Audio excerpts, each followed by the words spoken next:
Okay, welcome to a deep dive. Today we are unpacking something all pretty familiar for many of us, staying at a hotel.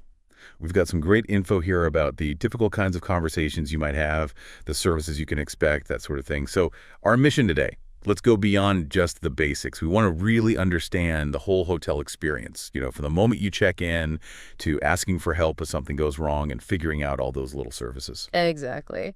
And to do that, we'll follow a guest, let's call him Alex. We'll see his journey from arrival right through settling in. And along the way, we'll meet some hotel staff too, like Riley at the front desk and even another Alex, this one from maintenance. Seeing these interactions really helps highlight what's common practice and what's useful to know. Perfect. Let's jump right in at the very beginning there, the check-in. Yeah. Picture this. You walk into the lobby. What's the absolute first thing that happens? Well, it usually starts with a simple greeting, right? Alex goes up to the front desk. He says something like, "Hi, I have a reservation under Alex's last name." That's step one, just identifying yourself and why you're there. Right. And then a pretty much standard procedure everywhere. The person at the desk, Riley in this case, asks for some ID. Exactly. Asking for ID is, well, it's mainly for security. It confirms you are who you say you are, stops someone else potentially checking into your room, and they might also ask for a credit card. Ah, yes. Even if you've already paid. Yeah, even if the room itself is prepaid, it's usually for incidentals. Incidentals. Okay, good point. What exactly falls under that? Things like maybe ordering room service or grabbing something from the mini bar, maybe even a late checkout fee if you arrange one. Yeah. The hotel just keeps a card on file to cover any extras like that. It's separate from the room payment itself. Got it. That makes sense. Okay, so back to Alex checking in. Riley finds a reservation. What sort of details do they typically confirm then? They'll usually confirm the basics. So the room type here, it's a standard queen room. And the length of stay, which for Alex is 3 nights. They might also note how it was booked, like online in this case. This whole back and forth confirmation is really important. Why is that so crucial? It's your chance right then and there to make sure everything matches what you booked. If there's any mistake, any discrepancy, you can sort it out immediately before you even get to the room. Good advice. Okay, so Alex has checked in. He's got his key. Now, finding the room, whereabouts is he staying? His room is on the 3rd floor, and interestingly, the hotel points out that's their highest floor. Oh, the highest floor. Is there something special about that? Often, yeah.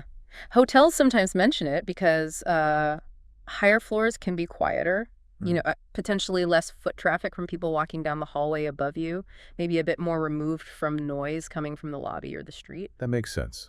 And does the room's specific location on the floor matter too?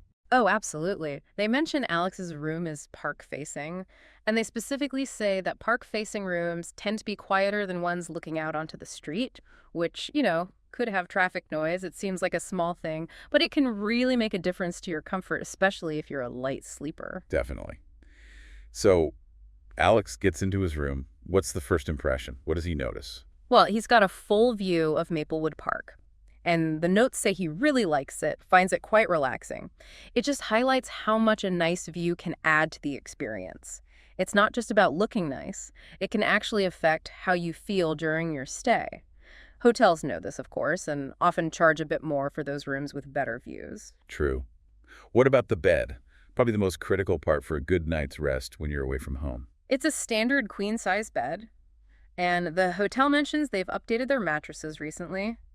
Alex apparently feels pretty strongly that a good mattress is, super important when he travels. I think most people would agree with him there. Absolutely. Hotels invest a lot in bedding because they know guest satisfaction really hinges on sleep quality. Are there any other features in the room specifically aimed at helping guests sleep well?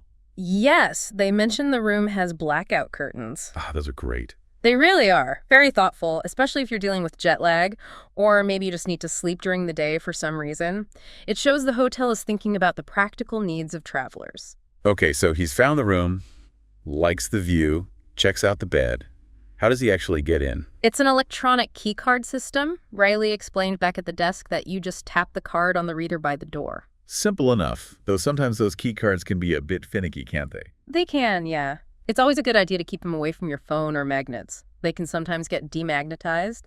Although more and more hotels are starting to offer mobile keys through an app now, which can be convenient. But probably comes with its own set of potential tech issues. Exactly. Always pros and cons. What about Wi-Fi?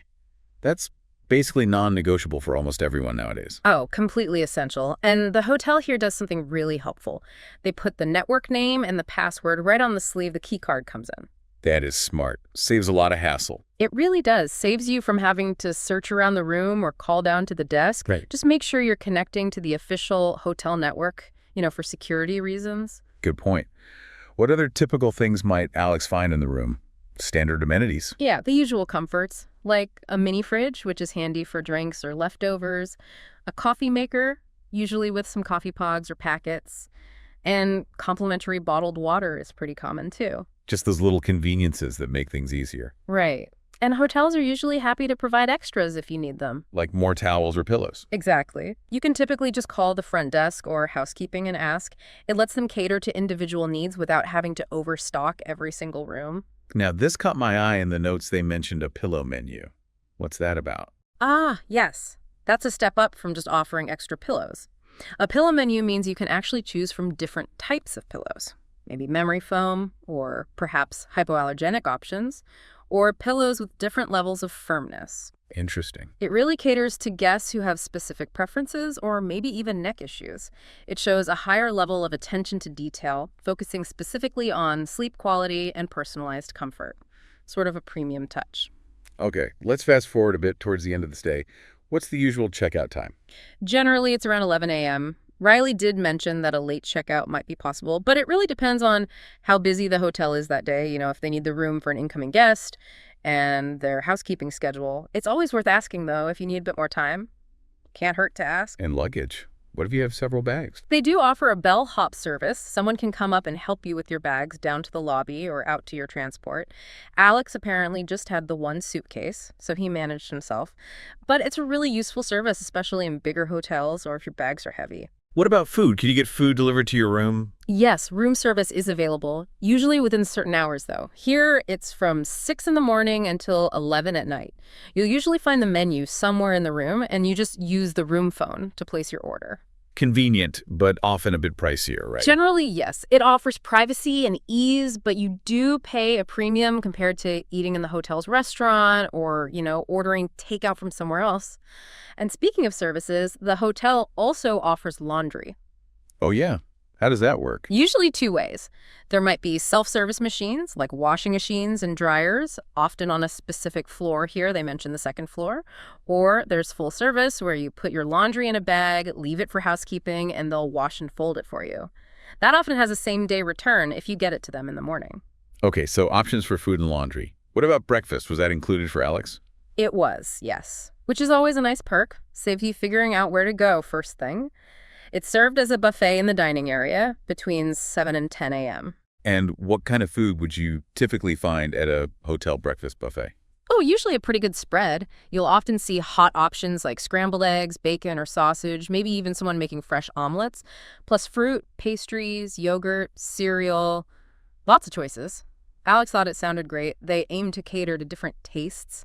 And coffee. Crucial. Coffee and tea are usually available 24/7, often down in the lobby area, so you can grab a cup anytime, day or night. Got it. Now, Alex also ordered room service for dinner one night, didn't he? He did. He had grilled salmon, and the staff member who brought it up, Riley again actually, made a point of recommending their chocolate lava cake. Said it was a signature dessert and best eaten warm. Nice touch, a little insider tip. Exactly. And apparently another staff member had also suggested trying the steak earlier. Getting those kinds of recommendations from staff can be really helpful, pointing you towards maybe the best things on the menu. Okay, let's shift gears slightly. What if you want to head out and explore the area around the hotel? Did they help with that? Definitely. Hotel staff, especially at the front desk, are usually great local resources. Riley offered Alex a map and some brochures.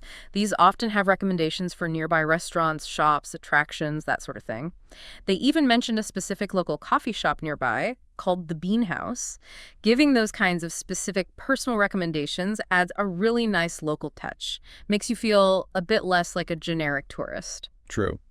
What about parking if you drive to the hotel? Yes, this particular hotel offered complimentary parking, which is great. Alex didn't need it, though, since he didn't have a car. He'd taken a taxi from the airport and was planning to just walk or use public transport. Parking availability and cost can really vary, can't they? especially in cities. Oh, massively. In big cities, parking can be really expensive, sometimes a significant extra charge per day. So it's always something to check beforehand if you're driving. Right. Now let's talk about when things don't go perfectly. What happens if something in the room is broken or not working? Yeah, it happens. In Alex's case, his bedside lamp wasn't working. So he did the right thing. He called the front desk. And Riley, showing good service again, first tried to troubleshoot it over the phone. Asked him to check the plug, the simple stuff first. Which sometimes is all it takes, but this time it wasn't the plug. Nope, that didn't fix it. So Riley immediately arranged for someone from maintenance to come up. And here's a little coincidence. The maintenance guy's name was also Alex. Huh. Alex the guest meets Alex the maintenance guy. So what did maintenance Alex do? Well, he came in and took a look at the lamp, checked the bulb, checked the cord, the usual suspects. But he figured out the problem was something internal with the lamp itself. So instead of trying to fix it there, he just swapped it out for a new lamp entirely. Quick and efficient. And here's a really good tip that came out of this interaction. Oh. While maintenance Alex was there fixing the lamp, guest Alex mentioned something else he'd noticed. The shower head seemed a little loose. Good timing to bring that up. Exactly. Since maintenance Alex was already in the room with his tools, he took a quick look, saw it just needed tightening, and fixed it right then and there. That's smart. Saves another call and another visit later. Precisely. If maintenance is already there for one thing, it's the perfect time to politely point out any other small issues you might have noticed. Just communicate clearly. Great takeaway. Okay, finally, let's just quickly touch on payment. Sure. So for Alex's stay, the room was actually paid for in full when he booked it online, which meant unless he charged anything extra to his room, like that room service dinner or maybe used the mini bar, there were no additional charges to settle when he checked out. So checkout could be quite simple then. Very simple. This prepaid model is quite common now, especially if you book through online travel agencies or directly on the hotel's website sometimes. Wow, okay. We really have covered the whole arc, haven't we? From the moment you walk in and say hello, getting your key, figuring out your room. Yeah, understanding the room features, the view, the bed, those blackout curtains. To using all the services like Wi-Fi, getting food, doing laundry. Knowing how to handle it when something breaks, like the lamp situation. And finally, understanding how the payment works. It's quite a journey. It is. And hopefully seeing these common interactions and knowing what services are typically available makes the whole idea of staying at a hotel feel a bit easier, maybe more comfortable. You learned about, common questions to ask, what to expect, how things generally work. It really shows there's this whole system, this whole range of things available, all designed to help you have a decent stay. Exactly. It's more than just, a bed for the night. It's an entire ecosystem, really.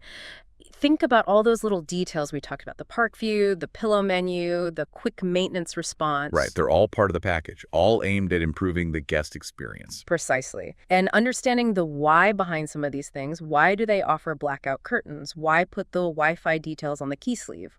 Why recommend a specific dessert? It gives you a little insight into what the hotel values and how they're trying to cater to you. That's a really interesting way to look at it. So maybe here's a thought for you, our listeners, to take away. The next time you find yourself staying in a hotel, don't just use the services passively. Maybe take a second to think about why a certain feature or service is offered.